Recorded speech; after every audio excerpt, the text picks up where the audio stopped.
Mies Min con Jesús, América Latina. Señor mío y Dios mío, creo firmemente que estás aquí, que me ves, que me oyes. Te adoro con profunda reverencia. Te pido perdón de mis pecados y gracia para hacer con fruto este rato de oración. Madre mía Inmaculada, San José mi Padre y Señor, Ángel de mi guarda, intercedan por mí. Han nacido en mi rancho dos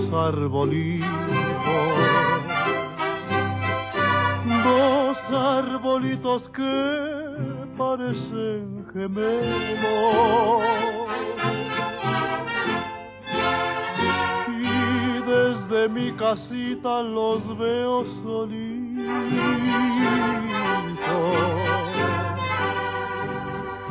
bajo el amparo santo y la luz del cielo.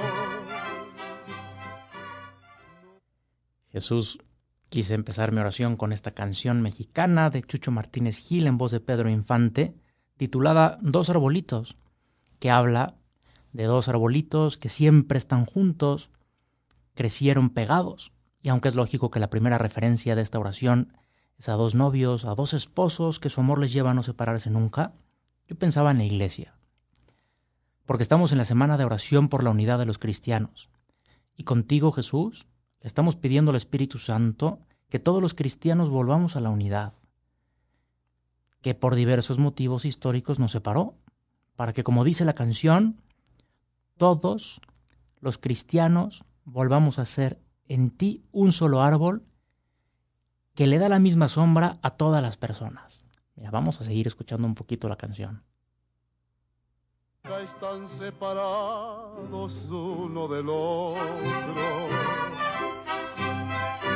porque así quiso Dios que los dos nacieran, y con sus mismas ramas se hacen caricias, como si fueran novios que se quisieran. Arbolito, arbolito, bajo tu sol,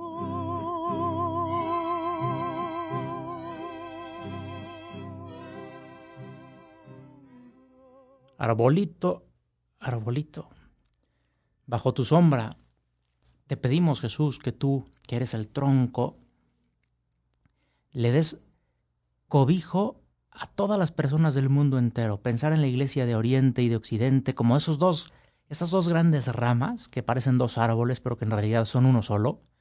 ¿Por qué? Porque nunca están separados uno del otro.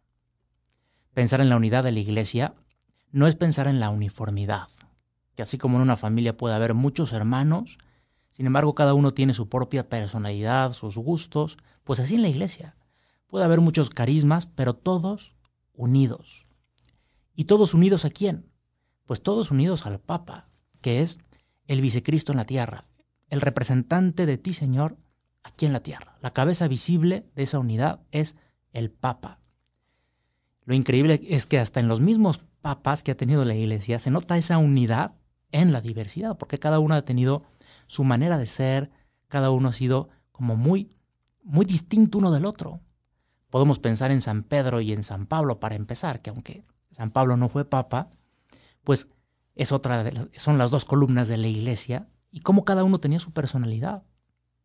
Fíjate, Pedro es la roca firme, la jerarquía, la unidad, la firmeza en la fe. Esto es lo que representa la roca de Pedro. Cuando San José María vivía en Roma, a escasos kilómetros de la Basílica de San Pedro, le gustaba salir de vez en cuando a rezar un credo en la plaza de San Pedro. Y salía a eso y volvía, nada más. Y alguna vez le hizo un comentario al que le chofereaba, algo así como, mira, Pedro es la roca, todo lo demás es arena. Bueno, pues ese es San Pedro. San Pablo representa no lo contrario, pero sí el complemento, la expansión, la apertura de la iglesia que llega hasta la última periferia del mundo. San Pablo fue el gran evangelizador del mundo, que hizo probablemente más que todos los apóstoles juntos en cuanto a evangelización. Abrió caminos, rompió esquemas y siempre muy unido a San Pedro. Toda su doctrina, de hecho, fue avalada y confirmada por la Iglesia en el primer concilio de Jerusalén. Pues gracias, Jesús, porque al igual que San Pedro y San Pablo, a lo largo de la historia de la Iglesia, se han venido alternando los papas en este mismo sentido. Unos que representan más la unidad y la firmeza de la fe, otros que sin dejar esto, pues tienen también como esa actitud de más apertura a llegar a las periferias. En la Iglesia siempre hemos aprendido a amar al Papa, a verlo como lo que es, como le gustaba decir a Santa Caterina de Siena, el dulce Cristo en la tierra. Y me gustaría repasar contigo, Señor, en mi oración de este día, sobre todo para darte gracias, pues los papas que nos has dado en los últimos años, porque todos han sido muy santos, porque han sabido ser tus representantes en la tierra y lo han hecho muy bien. Mira, podemos comenzar con Pío XII, un hombre de un prestigio intelectual enorme. Todos los jefes de Estado iban a verlo. Fue elegido cuando comenzaba la Guerra Mundial y salvó a muchísimos judíos. Se le había acusado de haber guardado silencio por el Holocausto, pero cuando el año pasado se abrió su archivo secreto, se supo, entre otras cosas, lo mucho que los defendió, como por ejemplo, autorizó en secreto abrir los conventos de Roma y de toda Italia para que acogieran a los judíos que escapaban de los nazis. Fue un hombre de una categoría impresionante. Muere Pío XII y es elegido Giuseppe Roncalli, que eligió el nombre de Juan XXIII, un papa que no tenía nada que ver con el papa anterior. Juan XXIII era gordito, bonachón, con mucho sentido del humor. San Juan XXIII es un papa santo y era un papa muy unido a Pío XII, pero completamente diferente. Lo más relevante de su pontificado fue que con una gracia especial del Espíritu Santo convocó al Concilio Vaticano II, que todavía 50 años después la Iglesia se sigue beneficiando de él. Y después fue elegido Pablo VI, otro santo, otro intelectual en la línea de Pío XII, un hombre recio, firme en la fe. Algunos dicen que fue mártir en vida porque sufrió mucho, porque durante su pontificado se agitaron mucho las aguas en la Iglesia. Hay una serie italiana llamada Un Papa en la Tempestad, muy buena pero muy dura. Muere Pablo VI y es elegido Juan Pablo I, que con tan solo 33 días de pontificado, porque murió repentinamente, pues dio mucha esperanza, imprimió con su sonrisa esperanza en la Iglesia, daba una catequesis semanal tan encantadora que lo empezaron a transmitir en vivo por la televisión italiana. Finalmente muere y llega un papa venido de Oriente, de Polonia, Karol Wojtyła, Juan Pablo II, San Juan Pablo II, que uno podría decir, ¿y este fue más parecido a Pedro o a Pablo? Pues mira, él ha sido Pedro y Pablo. Lo dijo en una ocasión, soy el sucesor de Pedro y creo que también tengo que ser el sucesor de Pablo. Recorrió el mundo entero con sus viajes y al mismo tiempo con una firmeza en la fe impresionante. Y sabemos tantas cosas del pontificado de San Juan Pablo II, que casi fue mártir de verdad, con ese atentado en la plaza de San Pedro. Sufrió mucho, pero fue muy feliz y muy santo, y todos lo hemos querido con locura. Al morir, le sucedió Benedicto XVI, la mejor cabeza de la Iglesia, que sigue vivo, Papa emérito, Joseph Ratzinger, que le habla a los intelectuales, un hombre santo que sin duda será canonizado. Y quizás será uno de los teólogos más importantes de la Iglesia de todos los tiempos. Y finalmente llega al pontificado el Papa actual, el Papa Francisco, que le habla a los fieles, que habla a las familias, que subraya mucho la idea de ir a las periferias, algo que él vive en primera persona, intenta hacer llegar su discurso a las personas que están excluidas. El Papa en sus homilías lanza dardos al corazón, es el estilo del Papa, llama a la conciencia.